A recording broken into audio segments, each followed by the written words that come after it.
Students, हमारा जो topic चल रहा है वो फोटोकेमिस्ट्री चल रहा है, जिसमें हम पढ़ चुके हैं कि जो अभिक्रियाएं या जो प्रोसेस होता है वो दो तरह के होते हैं, प्राथमिक प्रोसेस और आज हम पढ़ेंगे उसके अंदर किसमें द्वितीयक प्रोसेस है। प्राथमिक प्रोसेस तो हमेशा क्या होता है, प्रकाश की उपस्थिति में होता है, लेकिन द्वितीयक प्रोसेस जो है यह विकिरणों की अनुपस्थिति में होता है तथा यह क्या है, एक थर्मल प्रोसेस। थर्मल का मतलब इसमें ताप का प्रभाव होता है, लाइट का प्रभाव नहीं होता। एक चीज और ध्यान रखनी है आपने, जो स्टार्क आइंस्टीन का जो नियम था वो केवल प्रारंभिक प्रोसेस या जो प्राइमरी प्रोसेस है उसके लिए ही लागू होता है, सेकेंडरी प्रोसेस के लिए लागू नहीं होता।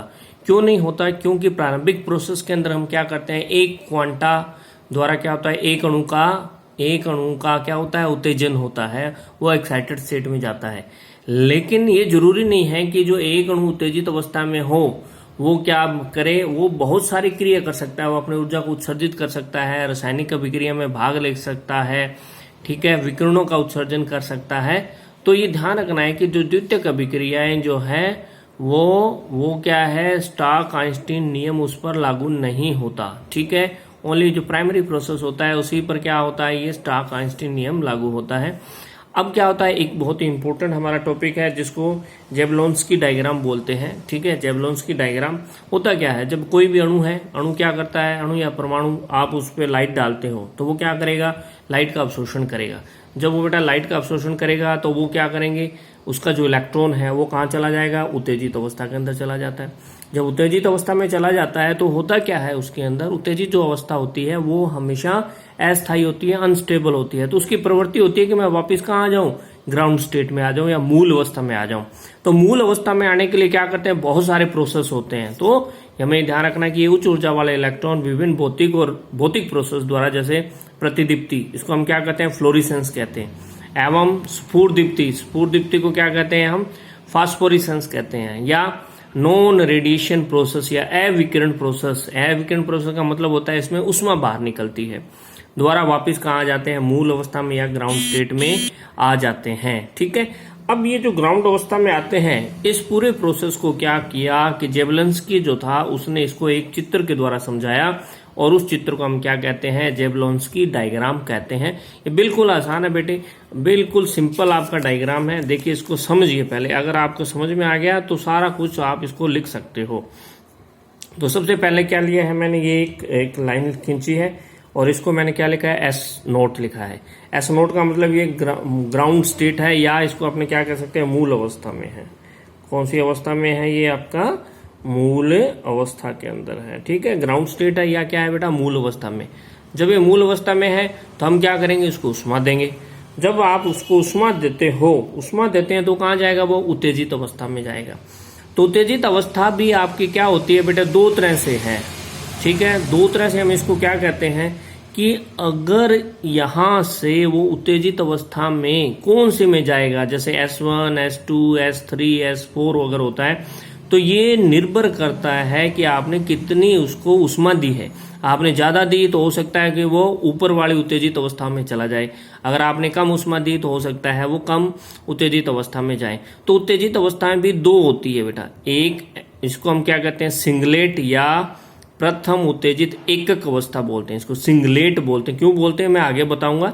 और दूसरी कौन सी होती है आपका, ये ट्रिपलेट बोलते हैं। ट्रिपलेट को टी के द्वारा या त्रिक अवस्था बोला जाता है, इसको ट्रिपलेट। और T1, T2 ये बहुत सारे हो सकते हैं, T1, T2, T3, T4, T5। इसी तरह से ये होता है S1, S2, S3, S4 and S5, ऐसे हो सकते हैं। ये निर्भर करेगा कि आपने उसको कितनी लाइट दी है, कितनी आपकी फ्रीक्वेंसी की या कितनी वेवलेंथ की उसमें उष्मा हम आपके लाइट डाली है इसमें, ठीक है।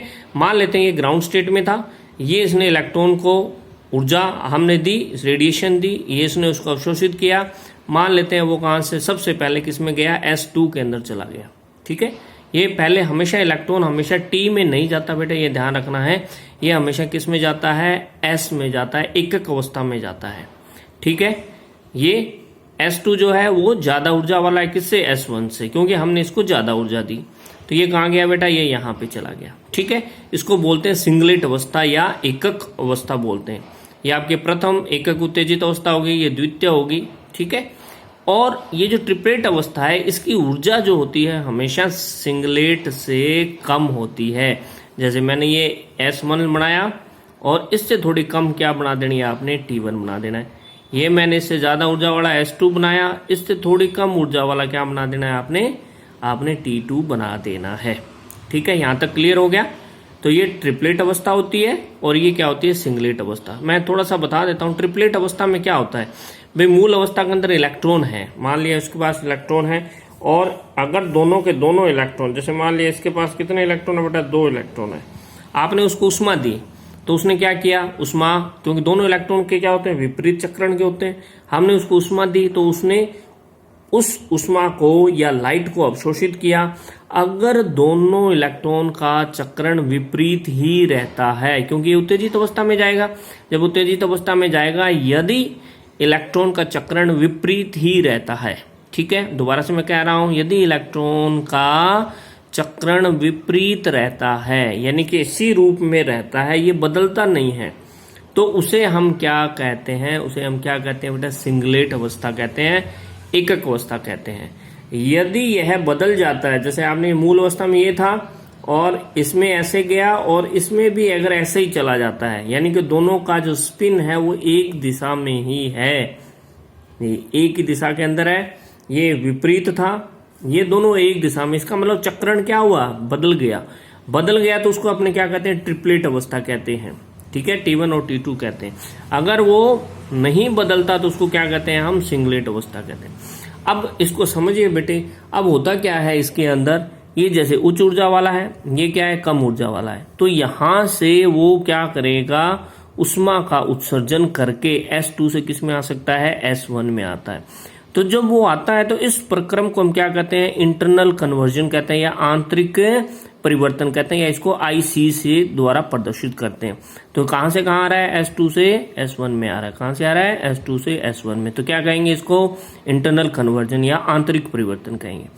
अब आपका S2 से अगर वो किस में आता है, क्योंकि इसकी ऊर्जा कम होती है तो आपने ये नीचे बनाना है, तो S2 से कहां आ रहा है, T1 में, क्योंकि कम ऊर्जा वाला है तो आ सकता है।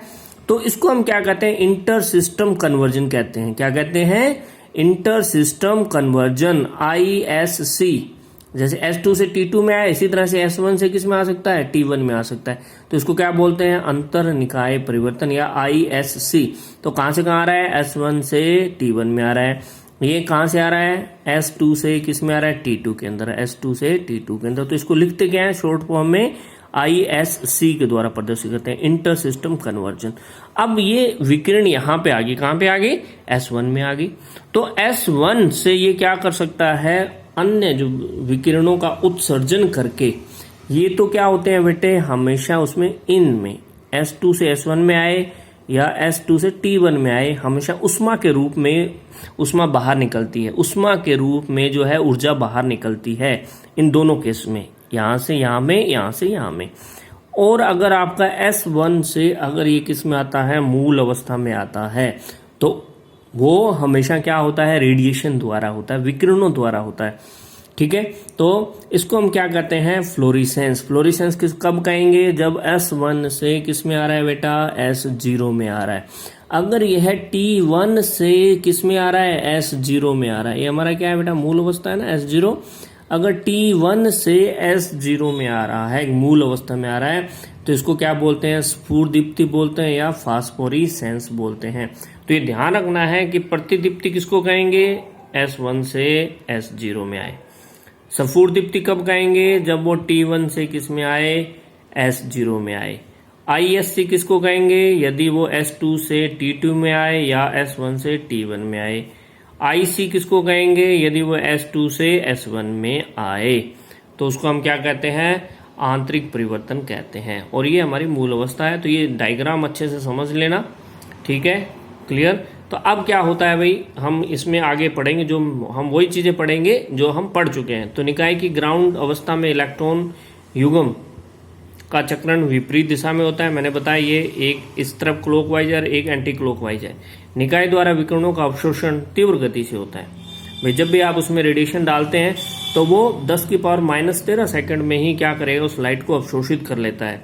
अब इतनी जल्दी अगर आप अवशोषित करेगा तो इलेक्ट्रॉन को स्पिन चेंज करने का समय नहीं मिलता। अतः होता क्या है बेटा, इलेक्ट्रॉन का चक्रण क्या रहता है, विपरीत ही रहता है। इस अवस्था को क्या कहते हैं, एकक उत्तेजित अवस्था या सिंगलेट एक्साइटेड स्टेट कहा जाता है। तो क्या कहते हैं, एकक उत्तेजित अवस्था, क्योंकि इसमें बहुत ही कम समय में होता है तो उसको समय नहीं मिल पाता कि वो क्या करे, अपना स्पिन जो है वो चेंज कर ले।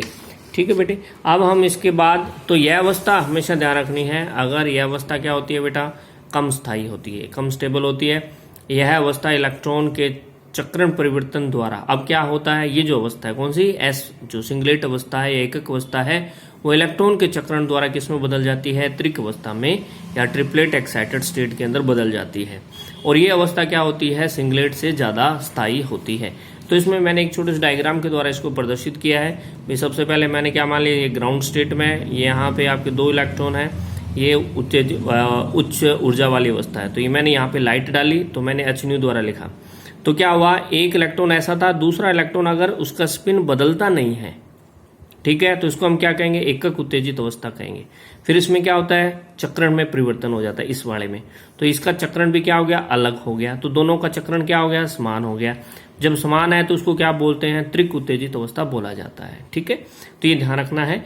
तो अब मैंने आपको ये बताया, मैंने तो सिर्फ 2 ही लिए थे, S1 और S2, लेकिन ये निर्भर करता है कि अवशोषित ऊर्जा की मात्रा के अनुसार इलेक्ट्रॉन जो S1, S2, S3 में उत्तेजित हो सकते हैं या इसके संगत T1, T2 और T3 होता है। ये ध्यान रखना है, इनकी ऊर्जा हमेशा ज्यादा होगी। और एक चीज और ध्यान रखना है, आपने इलेक्ट्रॉन जो है सबसे पहले इसमें ही जाता है, S1 में या S2 में या S में। पहले ध्यान रखना है कि सिंगलेट अवस्था में ही जाएगा, एकक उत्तेजित अवस्था में ही जाता है, इनमें जाता है, इनसे फिर इसमें आता है।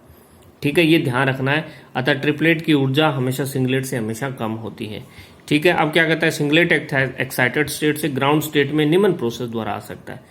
तो वो क्योंकि उत्तेजित अवस्था क्या रहती है, अनस्टेबल होती है, तो वापस उसकी प्रवृत्ति होती है कि मैं किस में आ जाऊं, ग्राउंड स्टेट में आ जाऊं। तो ग्राउंड स्टेट में आने के लिए क्या करता है, ये 2 तरह से आपका प्रोसेस कर सकता है।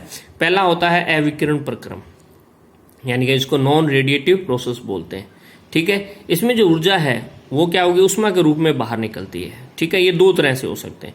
ये हम पढ़ चुके हैं, आंतरिक प्रक्रम जिसको इंटरनल कन्वर्जन कहते हैं। इसमें इलेक्ट्रॉन क्या होगा, उच्च उत्तेजित अवस्था से निम्न उत्तेजित अवस्था में आता है। तो ये क्या, कहां से, S2 से S1 में आ सकता है या T2 से T1 में आ सकता है। तो इसको क्या बोलते हैं हम, आंतरिक प्रक्रम या इंटरनल कन्वर्जन कहते हैं।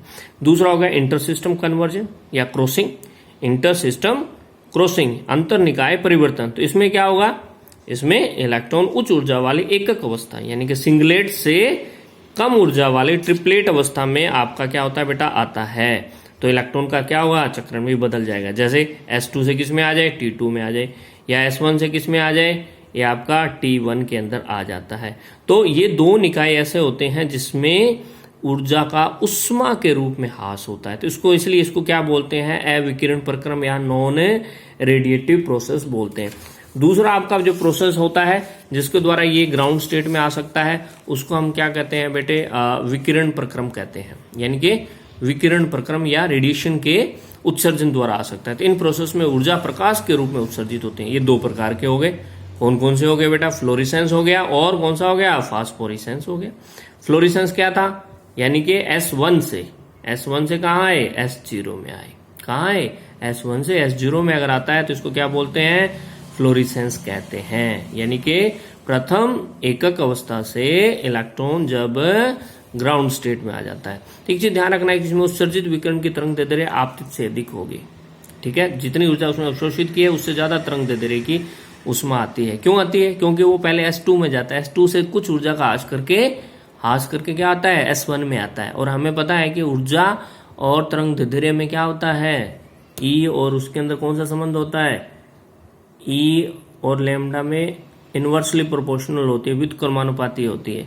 क्योंकि पहले कहाँ पे था, ये S2 था, S2 से किस में आया, S1 से किस में आ रहा है, S0 में। यहां से आने में कुछ ऊर्जा क्या हुई, उत्सर्जित हो गई, तो इसकी ऊर्जा क्या हुई, कम है।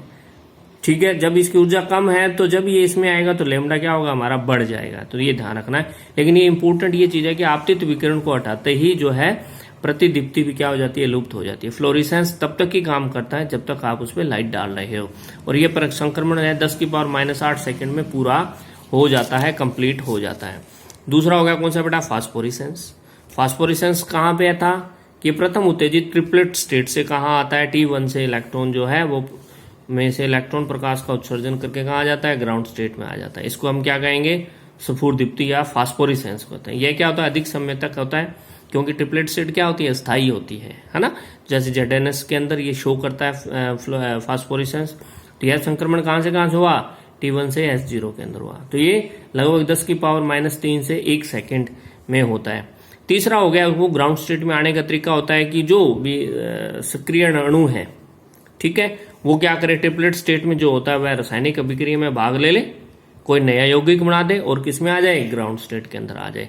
तो 3 मेथड्स होते हैं जिसके द्वारा वह जो आपका एक्साइटेड मॉलिक्यूल है वो किसमें आता है, ग्राउंड स्टेट में। तो कौन कौन से थे हमारे, एक तो हो गया रासायनिक अभिक्रिया द्वारा हो गया, एक कौन सा हो गया बेटा, विकिरण प्रक्रम हो गया, और तीसरा हो गया अविकिरण प्रक्रम हो गया। तो अविकिरण प्रक्रम में 2 हो गए, IC और ICS हो गया, ठीक है, और विकिरण में 2 हो गए, प्रतिदीप्ति और स्फुरदीप्ति हो गए, और तीसरा हो गया रासायनिक अभिक्रिया। तो यह हमारा टॉपिक कंप्लीट हो गया।